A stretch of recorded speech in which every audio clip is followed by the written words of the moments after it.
DSL redemption on the ocean in June. I took the first weekend of June that year to go home to see Ari, who was also visiting home from his new stomping ground, Hip Plains. We had plans to connect to DSL together, the same DSL I had connected to, and wept to Radiohead on. To avoid a trip of sobbing, I thought it would be cool for us to be by the ocean, so that I could at least be distracted by the sheer beauty of the outdoors. Ari was down, and said that his dad had a double sea kayak we could borrow. We could spend an afternoon paddling into the nearby coves. So I made the journey to the northern woods from Hip Forest for the occasion. It was a perfect June morning to drive back home to hang with an old friend. I listened to Ripe and Majestic, an album by Tobacco I had been binging around that time. He provided the perfect no fucks given vibe I needed for a journey toward a DSL connection. I was amped to come out of the trip feeling stronger about myself than I felt going in. I was to go home and briefly say hello to my parents before we took off to the coastline to connect and set sail in our kayak. Fast forward a bit, and Ari and I placed the DSL chips on our tongues in a gas station parking lot. It was 10 minutes away from his dad's restaurant, where we were to get our kayak and push off into the ocean. With green power and other prized items in my kayak-bound backpack, I retained faith that this DSL connection would be manageable and that I would come out of it in one piece. Our collective trepidation increased by the second as we said hello to his chef of a dad and pushed off into the ocean in our two-seat vessel. The clouds were as puffy and animate as could be, as we reminisced about old times and caught up about where our lives had been heading. It was all going quite smoothly as the DSL gently kicked in and the world felt like our oyster. We decided to head into a cove that was separated by a bridge.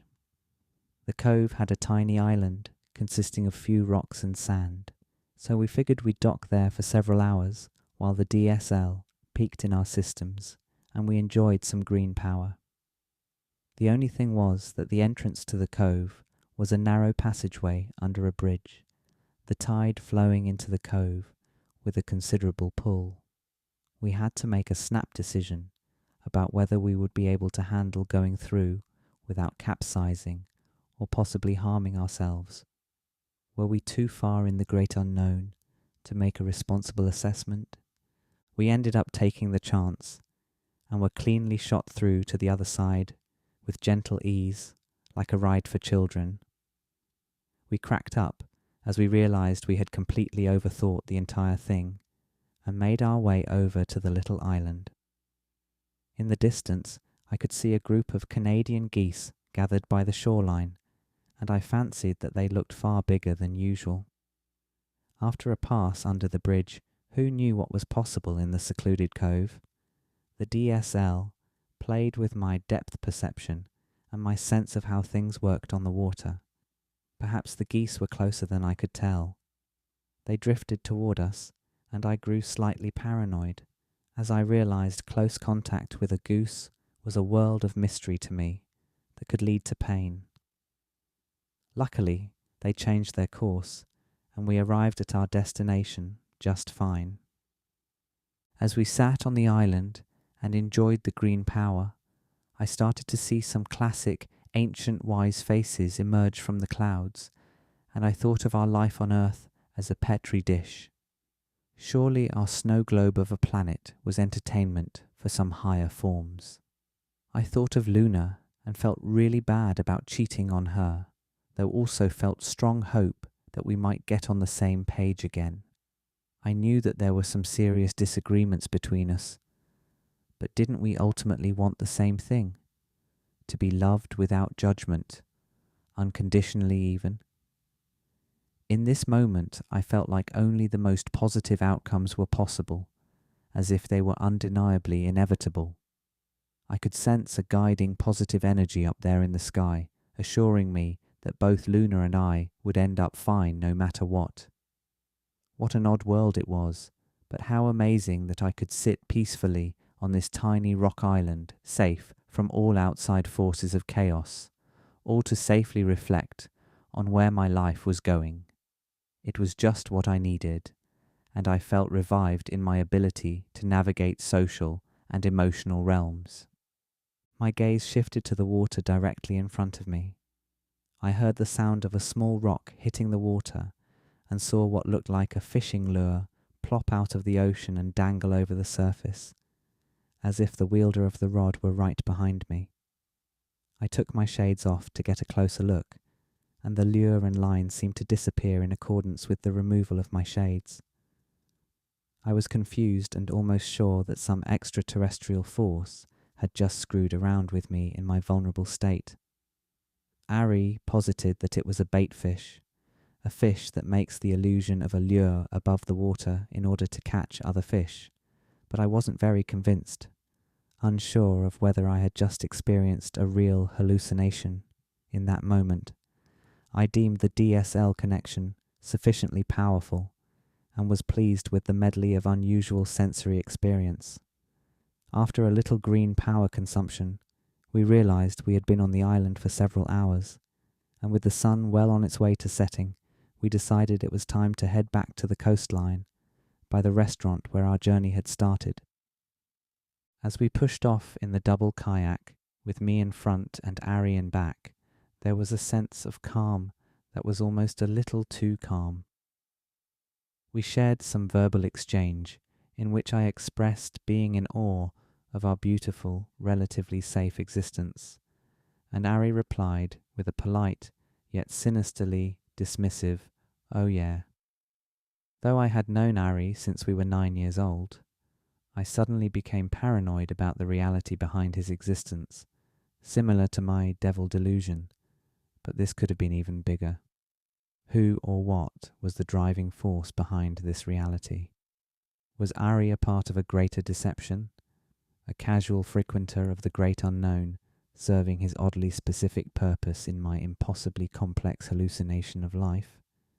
It forcefully struck me that I could not prove in that moment one way or the other. Ari could just as easily be an automaton of a higher consciousness as much as he could be a real flesh and blood human friend of mine. But it also struck me, for the second or third time in my life, that even if Ari and everyone else in my life were simulated automatons existing for a hidden reason, it would do no good to rebel. What would the point of being right be if it meant living out the rest of my days in an insane asylum?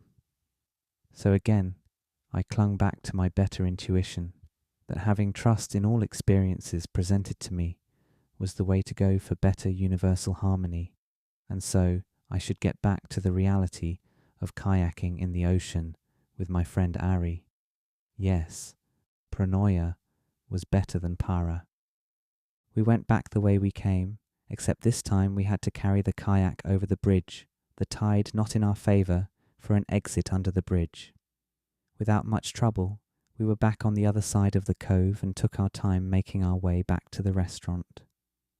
The sunset was sorbet over the buoys and an ideal backdrop for the seagulls.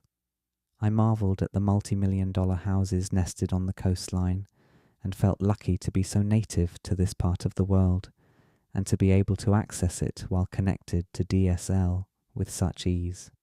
The environment seemed one with the great unknown, a subtle constant going on behind the scenes, though in plain sight for those who cared to look.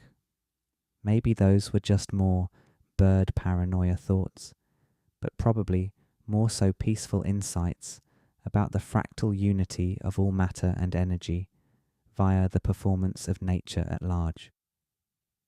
I was so relieved to have a fully positive experience in the great unknown, however much paranoia did surface, and I was looking to ride that wave as long as I could. We made it back to Ari's dad's restaurant and received his help in loading the kayak back up to where it was stored. Though there was much heavy lifting and a necessity to not zone out, Ari and I were surprisingly functional and coherent, perhaps even improvements of how we otherwise would have been. His dad fetched us some food from the wedding he was catering, and we ate the decadence right up, unable to wipe off our stupid grins as if we were eating quality food for the first time. To be fair, it certainly was high-grade food, such as tender teriyaki steak tips and island chili lime grilled shrimp. After we completed our meals, we got back to Ari's car and headed back to my house so I could grab some things for crashing at his place. We talked to my parents with ease, with perhaps more mirth than usual even, and then headed to Ari's house. We had a fire on his deck in a chimney and enjoyed some wheat beer and green power while we looked at the stars.